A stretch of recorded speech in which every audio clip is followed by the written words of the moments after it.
can't imagine living like these people walking by. I don't see the flair, the enjoyment, the appeal of ordinary life. Obviously.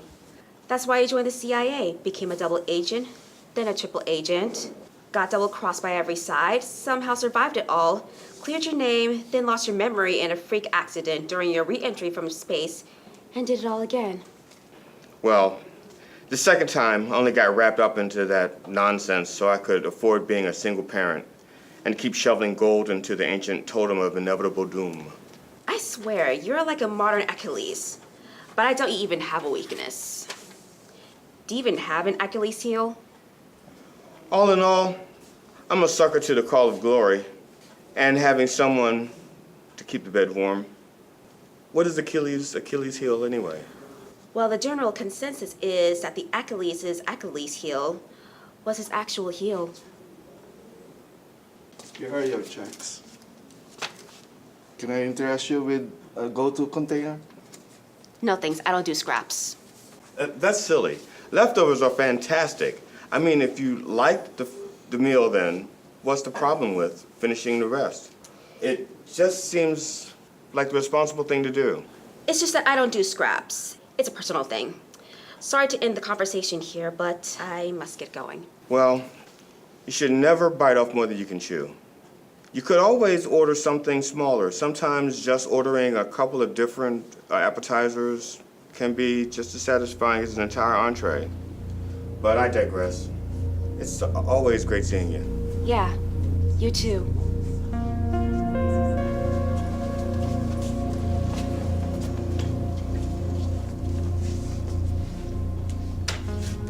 What's my motivation? Cut!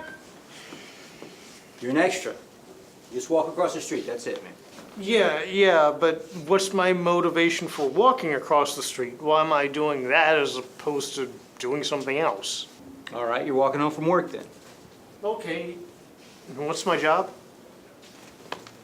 Whatever you want it to be, man. Can I be an astronaut?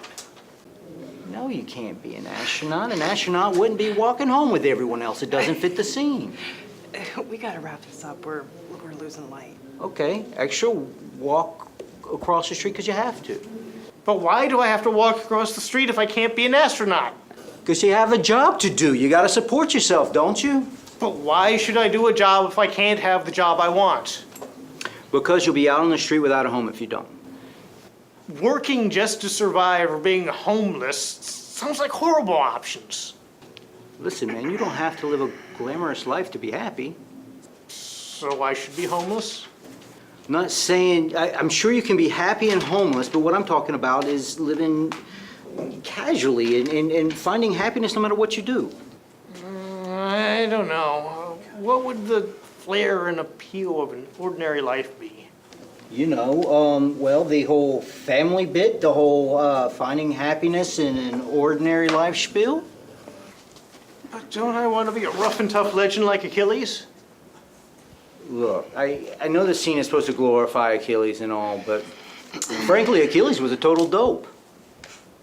Yeah, his mom came to him with a choice. He could either die fighting in Troy, never to return home, but his fame would live on forever, or he could return home and live an ordinary life, and history would forget all about it. He obviously chose the egocentric route, and guess what? He regretted it in the underworld. Went as far as to say he would rather live as the gum beneath the shoe than as some notable dead guy. They had gum back then? They've always had gum, but I'm paraphrasing here a bit. Look, man, we only have so much time here on this spinning rock, hurling through space like a spin top, and you're eating up most of that, by the way, that our whole history of existence is smaller than the molecules of a grain of sand in comparison to the vastness of the universe. I don't want to be insignificant.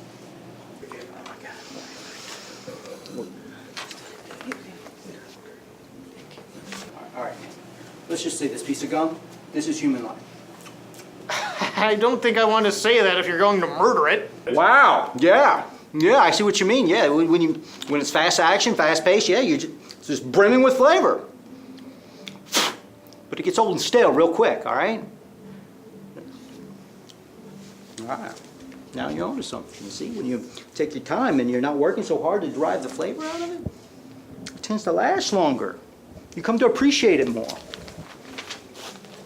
I like gum, but the whole idea of appreciating less flavor more is absurd. But that's just it, isn't it?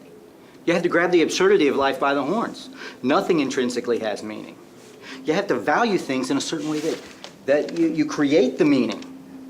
There are literally masses of people out there falling in love with their machines and bliss with the concept of their gods and treasuring literal junk until the day they die. And hell, I can't help but respect them to a certain degree for giving a shit about something, you know, and demonstrating how we can derive meaning from just about anything. I mean, just relax, okay?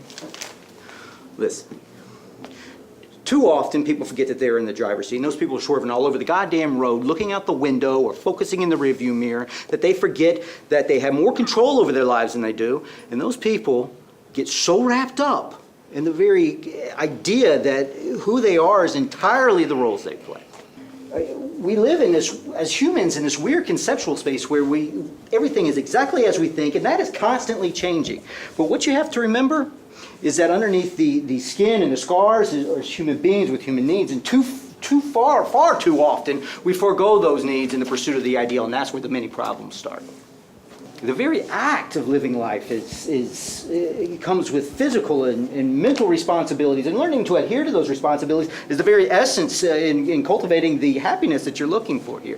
In short, never let yourself resent yourself for not being anything other than yourself. It's like my therapist said, right? If the person in your head is not the person in your bed, then there's a problem. Whew. All right. All right, are you breathing right now? Yeah. So you're alive. Yes, I am. Ultimately, what are you living for? Just be happy, I guess. Okay. For right now, let's say that you can't be an astronaut. Are you still going to be able to be happy living an ordinary life? Yes. But I wouldn't be as happy as if I were an astronaut. And who dictates that? Everybody does. So is everybody an astronaut?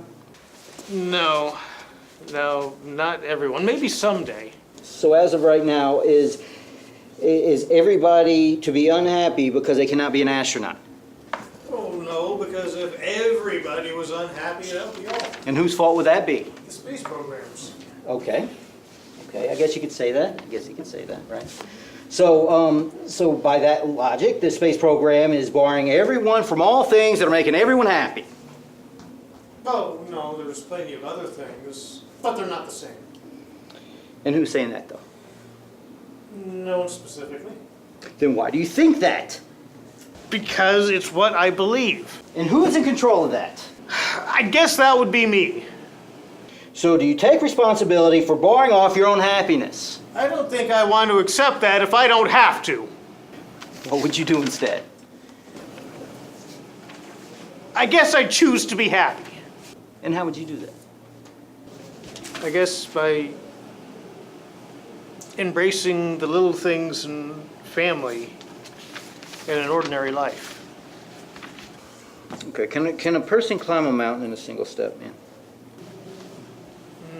No, but I think I see your point. Okay, which is? That a big task is accomplished by many small steps. Fantastic. Okay, and so right now, what do you want to do in this scene? Guess I'll go home. Fantastic. All right, back to one. Let's roll them. How did you get that child to cooperate? We never get into order. We just let our lives cut. work out.